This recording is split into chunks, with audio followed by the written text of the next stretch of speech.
Want to speak real English from your first lesson? Sign up for your free lifetime account at EnglishClass101.com. Hi everybody, my name is Alicia. In this lesson, I'm going to talk about the differences between however, nevertheless, and despite. I'm also going to talk a little bit about the expression in spite of, too. So let's begin. The first one that I want to look at is the word however. However.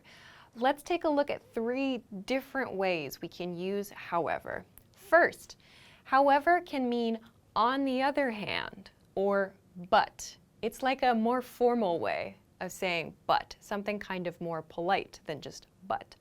So let's look at a couple of examples of however used in this way. First example, I wanted to go to a movie. However, I stayed home and studied. One more. Sorry, we don't have tea. We do, however, have coffee. Okay, so these two examples show how we use however to mean but. Like in this first example, it has the feeling of but. And in this one, the second example, it's more like on the other hand. So it's like another option is available. We also see that kind of the positioning of however, or the use changes, can shift a little bit. Here, we see that it's connecting these two ideas. I wanted to go to a movie, A. However, so even though there was this thing, I wanted to go to a movie, but I stayed home and studied. So we're connecting those two ideas there. It can have kind of the feel of even though, but not as much as some of the other things we're going to talk about later. In this sentence, you might be surprised at the positioning of however here. Sorry, we don't have tea. That's one point. We do, however, have coffee. So this is a pattern you might hear native speakers use. First, we use this do, we do. We use this to contrast, to give like a strong opposite to this negative don't. We don't have tea. We do have coffee. So this, however, is like on the other hand. So you could put this here, as I've done. We do, however, have coffee. You could put this before this comment. However, we do have coffee. That's also okay. So you might hear in an expression like this, you might hear the position of however shift a little bit. But these uses are on the other hand, or but. Let's move on to a totally different way of using however. We can use however to mean to whatever degree or no matter how much, no matter how much. So first, let's look at some examples. However hard we tried, we couldn't stop him from smoking. And however badly we wanted to win, we couldn't beat the top team in our league. So these two uses of however could be replaced by this expression right here, no matter how much. So it doesn't matter how much something. For example, it doesn't matter how hard we tried, or in this case, past tense, it didn't matter how hard we tried, we couldn't stop him from smoking. So no matter what we did, it didn't matter how hard we tried, this was something we were unable to do. So this is a long expression. No matter how much is a long expression. However is much shorter. Same thing in the second sentence. However badly we wanted to win, again past tense, we couldn't beat the top team in our league. So no matter how much we wanted to win is another way to say this. So no matter how much might sound a little bit more casual. However, using however in this way sounds a little bit more formal. So if you want to express something in a more polite way, you could use however instead of no matter how much. So you'll see, however, you'll notice here, positioned at the beginning of these expressions. So it's like your no matter how much statement, however comes at the beginning of that. We don't see it at the end. Okay, so with that then, let's continue on to the last use of however. We use however to express surprise or shock. Like you might know the expression, how on earth? So I have here a question mark and an exclamation point. We can informally, we can use these two together to show like surprise and a question at the same time. So this is kind of a formal expression and it's a little uncommon. We don't use this so much. So when we want to express shock, oftentimes about like a negative situation or like a really surprising situation, we could use this. For example, however are we going to get home tonight? The car has been stolen. So this is a really shocking situation. Using however here, though, makes the speaker's shock sound rather formal. So I would say this is probably not like this is not kind of the first thing and most native speakers would say. I think today most native speakers would say, how are we going to get home?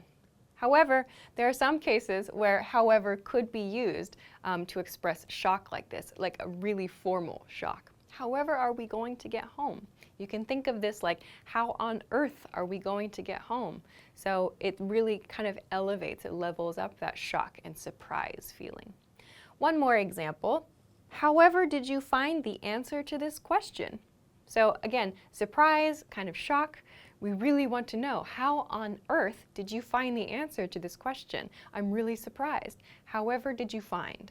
So we use these two for polite shock, but again, it's fairly uncommon. This is not a pattern that I use very much. You might see this perhaps in like movies or TV from time to time, but again, not so common in everyday speech. So these are 3 ways to use however. With that in mind, let's move on to nevertheless. Nevertheless. So nevertheless basically means even though something else. So even though A, B is kind of the feel. Let's look at some examples first. We got lost driving in a new city. Nevertheless, we made it to the airport on time. And many said her dream project couldn't be done. Nevertheless, she continued working to achieve it. So in both of these sentences, we see nevertheless comes at the beginning of the second sentence. When we use nevertheless in this way, it means even though the thing previously said. So even though this thing in sentence 1. So A, nevertheless, comma, B is a very common pattern with nevertheless. Same thing here. Many said her dream project couldn't be done is our A statement. Nevertheless, so nevertheless meaning even though many said her dream project couldn't be done, she continued working to achieve it. So what's the difference? Why should I use nevertheless instead of even though? Nevertheless sounds a bit more formal than even though. If you want something to sound a little bit more serious, less casual, you could use nevertheless in a pattern like these. So we essentially keep the meaning of even though, we just make kind of a different sentence structure there. Okay, so with this in mind then, I want to go to despite, and then we'll compare these two. So despite, just like nevertheless, means even though, actually, yes. But when we use despite, we need to build different sentence structures. So let's look at the examples. First, I ran out of time to style my hair before an important meeting. Despite that, my presentation went well. One more. Despite the fact that she arrived late at the airport, she made it to the conference on time. So you might notice here, I'm not using despite alone. In my first example sentence, I'm using despite that. My second sentence, despite the fact that. This is a key difference between despite and nevertheless. When we use despite, we have to connect it to a noun phrase. When we use nevertheless, we do not. So this is the key difference between these two. So when I say connect despite to a noun phrase, I mean patterns like these, despite that, where that is your A statement. So despite that means the statement that came before. That means despite the fact I ran out of time to style my hair before an important meeting, so even though this happened, my presentation went well. That's what it means. So we have to use that, or maybe this as well. That could be okay, depending on your situation.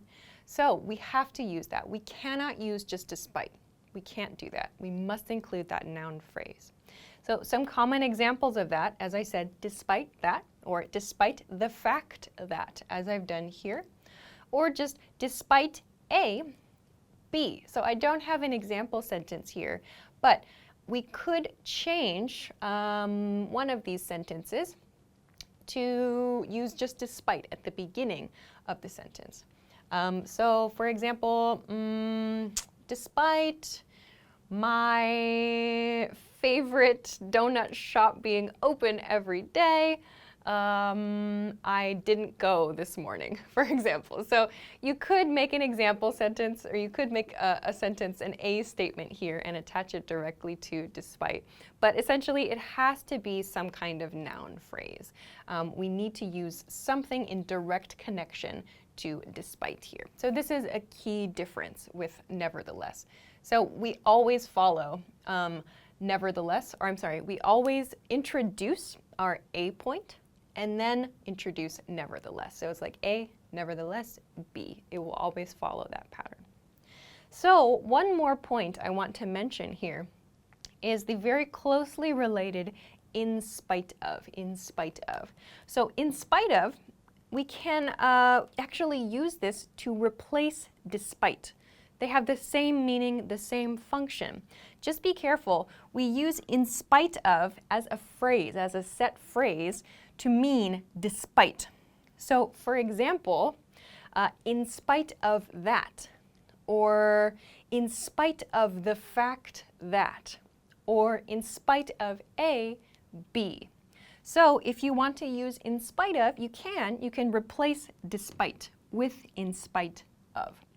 So to summarize all of this over here, nevertheless, we can think of nevertheless like despite that.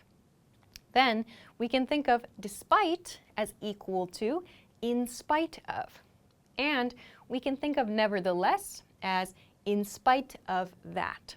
So these are kind of the equivalents, the things that are equal to each other when we're using these words. So yes, they all mean even though. They have the same meaning, but it's just that the way we make the sentence is a little bit different. So I hope that this helps. I'll say too that I feel despite is a little more commonly used, despite that, or despite the fact that is a little more commonly used than nevertheless or in spite of. But actually everything is common, but I think the most common perhaps is despite from this group. Okay, so this is a quick introduction to however, nevertheless, and despite, and in spite of. If you have any questions or comments, or if there's something else you would like to know about this topic, please let us know in the comment section of this video. Of course, if you like this lesson, please don't forget to give it a thumbs up, subscribe to our channel if you have not already, and check us out at EnglishClass101.com for some other things that can help you with your English studies. Thanks very much for watching this lesson, and I will see you again soon. Bye-bye.